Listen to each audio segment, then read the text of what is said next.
alignments. It's not too bad. This is a sort of a little bit of a burn-in on what you had before, but it's also a sort of it's going to come, I like to come at stuff when I'm teaching it from several different angles so that you'll basically, get some notions about stuff. Now remember, this is so that you won't forget this stuff. Viewed from above the vehicle, the geometric center line is an imaginary line that's drawn from the center of the rear axle to the center of the front. Okay? You got that? That's the geometric center line of the car. Okay, right there. And so the first priority of your chassis and suspension is stability and control. The contact patches where the tires rest on the pavement have got to be relatively equal whenever possible. Now you're going to find some of those answers as we go, and you're free to fill it out. But don't just fill them out and wing it and think you're going to get a really good grade, because you won't. Okay. Oh, and by the way, I'm going to have all you guys taking the student certification tests over the next couple of weeks too, by the way. If anyone's tire contact patch exerts a force that doesn't match the other, like if one of them has actually got less traction on the pavement or more, the driver's got to steer the car to keep it moving in a straight line. You ever heard about tire pull? Like if you got a tire that's causing it to pull, there was one of these vehicles that we worked on a few weeks ago, and we actually noticed it was pulling even after we did the alignment. When we swapped the tires around, it pulled the other way. That's why you can tell that you got a tire pull. And not all tires will roll with the same, ease of rolling, so to speak. Now the thrust line is the actual direction the rear wheel steer the car. If you've ever flown one of these fighter jets, you'll know that the nose of the aircraft is not pointing the way it's going all the time, right? Of course, I've done a lot of Battlefield 4, and so I can talk about that with authority. Okay. All right. So basically, you can have a right pointing thrust angle or a left pointing thrust line. Now we're going to talk about whether it's positive or negative, okay? Thrust angle is the angle formed by comparing the chassis geometric center line to the rear wheel thrust line. See, the thrust line, even if the front wheels are driving the car, the thrust line, it can make it, dog track and all. It's measured in degrees. Okay, you see that? Thrust line, center line. See how that is? Okay, now listen to this, pay attention. A right aimed thrust angle that deviates from the center line is referred to as positive. Left aimed thrust angle is negative. So negative is going to be the one that's pulling off to the driver's side. Positive is going to be the one that's pulling off to the passenger side. See that? Now you're going to see question on there, right? You see a question on your test that deals with that? Whether it's negative or positive thrust angle? Center line steering. How many of you guys have ever done an alignment and went down the road and seen the steering wheel like this? It's happened to me. Ever happened to you? You ever do that? Nicholas, you ever had that happen to you? You do an alignment, you drive the car down the road and it's looking like that. Now one time McBride did that and he goes, yes sir, it's all just fine. I drove it down the road the next day and it was just crooked as all get out. We had to go ahead and fix it. All right. It's either that or some yo-yo set the toe without steering. But if you've got a non-centered thrust steering wheel, I was driving my F-150 or an F-100 back in those days. They didn't make an F-150 until 1977, but I had a 74 model F-100. And I told about this one time before, but the bolt that puts all the leaf springs together was not a bolt that was supposed to be there. It wasn't as hard. And I was driving along and I happened to hit a pothole or something and it sheared that bolt and the rear axle moved out of line a little bit. And after I did that, I found out that to stay in the middle of the road, I had to turn the steering wheel like a half a turn. It was like 15, minutes on the clock.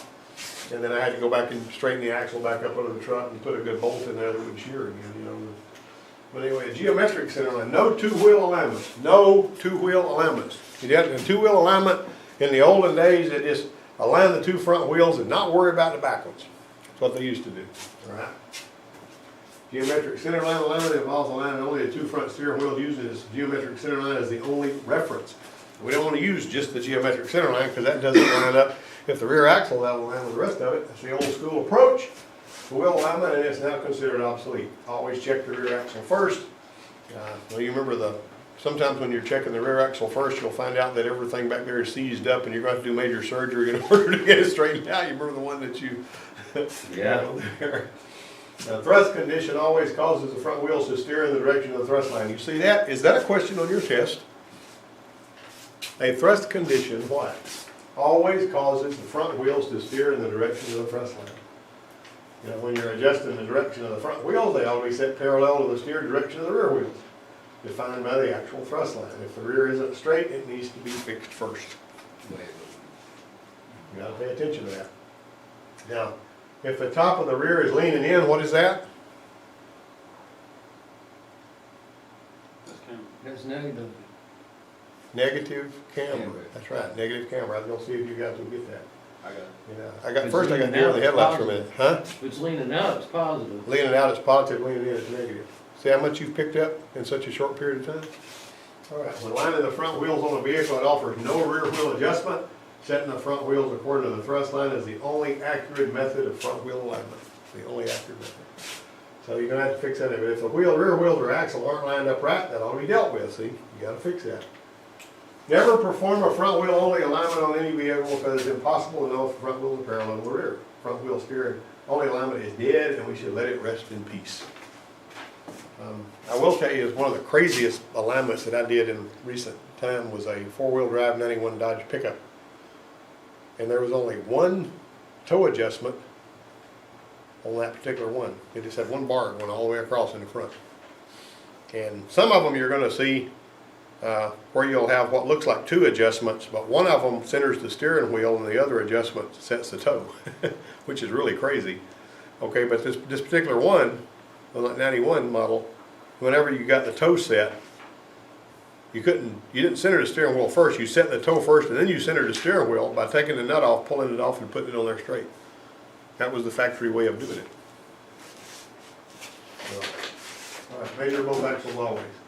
The course, the test drive, should include a number of road conditions that can affect steering and vehicle control. Write these down. A relatively flat, straight section to check for pull, wander, and steering wheel position. Pull is whenever it goes off to one side. What was that we told you about the Honda when we were talking about the subframe alignment? How long should it take to change lanes on its own? 6 seconds. If it takes 6 seconds or longer to change lanes on its own, you're pretty well not going to need to worry with that. You know, because sometimes it's actually got road slope and crown and stuff, you know. But anyway, if it takes less than that, if it goes over quicker, you know, and that was Honda talking there, by the way. Okay, let's see. A stop-start area to check for braking, pull, torque steer, and shock compression and recovery. What's torque steer? Somebody tell me what torque steer is. If you ever get on a front-wheel drive car and you really get on it hard and it pulls because you really got on it, that's the only time it pulls, that's called torque steer.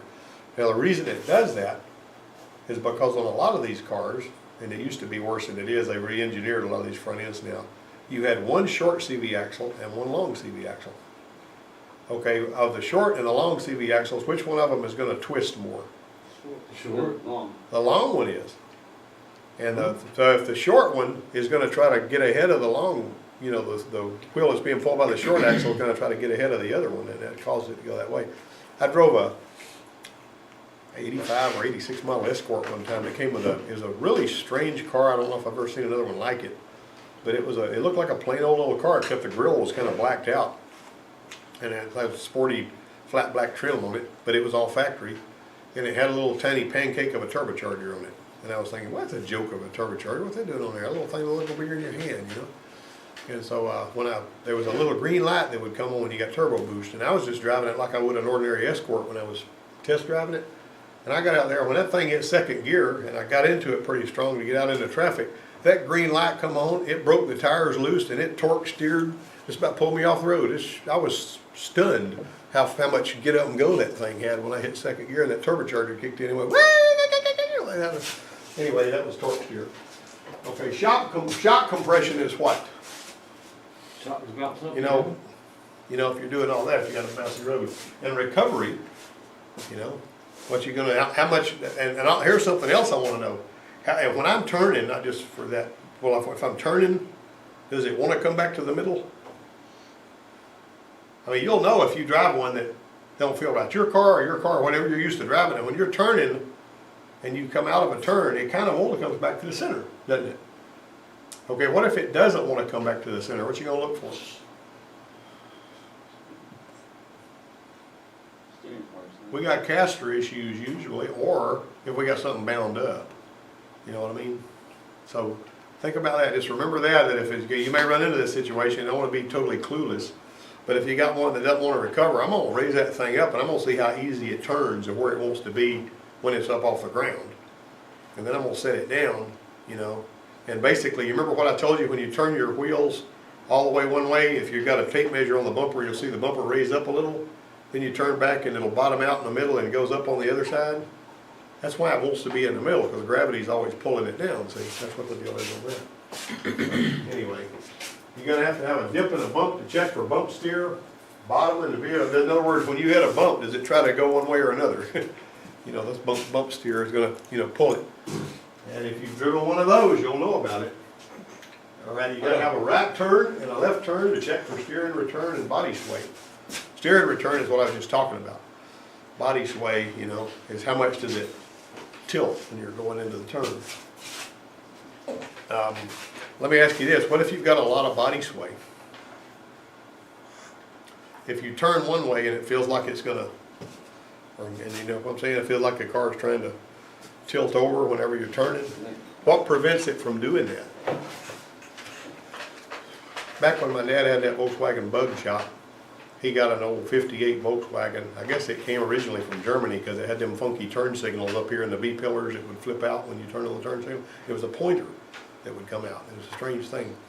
And so he just basically, and I was just a teenage boy, but he gave me that car. He said, you can have this one here.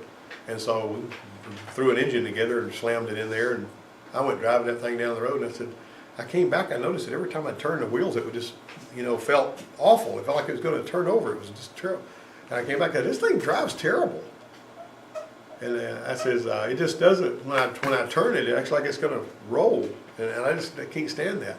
And he says, well, what you need to do is take the front axle off that 64 model that's laying down there in the weeds, and you put that on there. It's got a sway bar on it, and you won't feel that.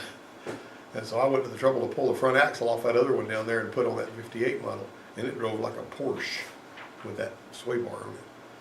And that introduced me to what sway bars are actually for, you know, because it's gonna, if you got sway bar, you know the sway bar links, how they break on the end of these sway bars? That's gonna affect the way the thing drives, which is all there is to it. All right, the tires can have a major impact on the drivability and control.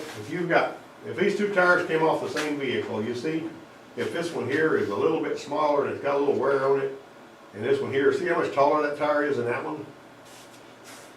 Don't you know that's going to affect the way it drives? So you need to be walking around and seeing, are the tires mismatched? Or does it have a different kind of tires on the back than on the front? Sometimes you got issues like that. The vehicle will never handle right if you got mismatched tires on the back and the front. We went through some of that stuff. First priority. What's the first priority? Contact measure. Excuse me? Stability and control. What is it? First priority of any automotive chassis suspension system G is what? center angle? Huh?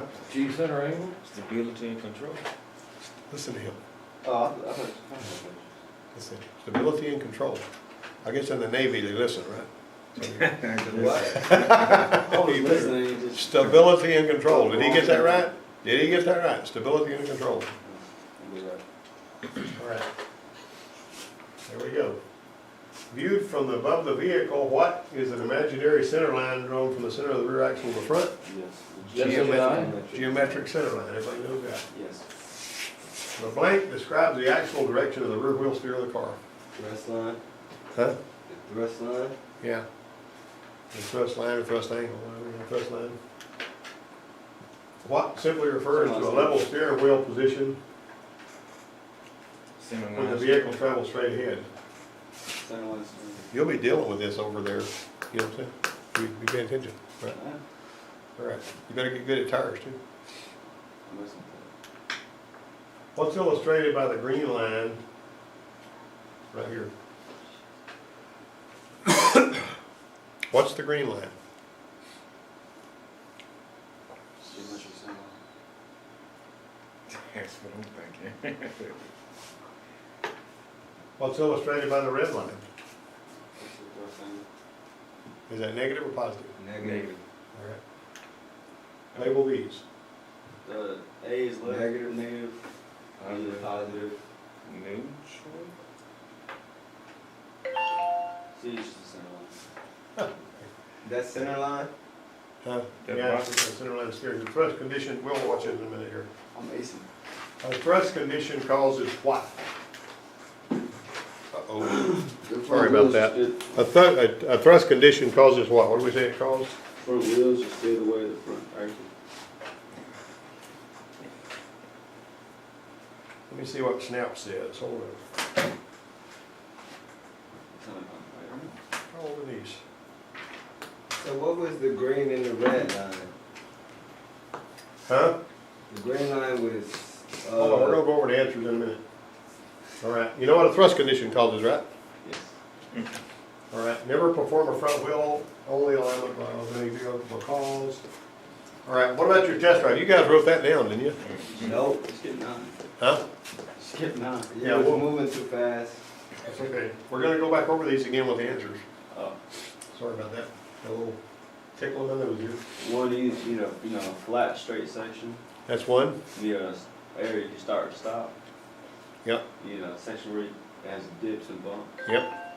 And Like, place right left turn. Protect the steering and return right there. All right, first priority, stability and control. You got it? Viewed from above, geometric center line. You got that? Thrust line content to describe the actual direction the rear wheel steer the car. All right. Center line steering refers to a level steering wheel position when the vehicle travels straight ahead. This is geometric center line, the green one is, which is what you were saying. Thrust line is on that. All right, negative, positive, thrust angle 0, which we would, that's close, he said center line steering, but if you're looking at this to talk about thrust line, thrust angle will be 0. Thrust condition causes what? The front wheels to steer in the direction of the thrust line? Right. Did you write that down? Wait a minute, you said hold on, okay. It's impossible to know if the front wheels are perpendicular to the thrust line. I'll leave that one there. And the test drive course, we got that right there, didn't we? Relatively flat, straight section, stop, start, dip and bump, right turn and left turn, check for steering and body sway. It's a good idea to use the same course with every car because you'll get used to the way various different cars ride on that course. Although every car drives a little different, right? And so, all right, so how'd you do? You do okay? No, I couldn't get one of them. You can't get one. Yeah, I tried to tell you hold on real quick, but you was moving too fast. Which one was it? Number 8. What's number 8, y'all? It calls the front wheels to steer the way of the thrust line. Wait, front wheels. It calls the front wheels what? To steer the way of the thrust line. Yeah, if the thrust line is left, you'll have to steer the front wheels to match it. Got that? Way Of the thrust line.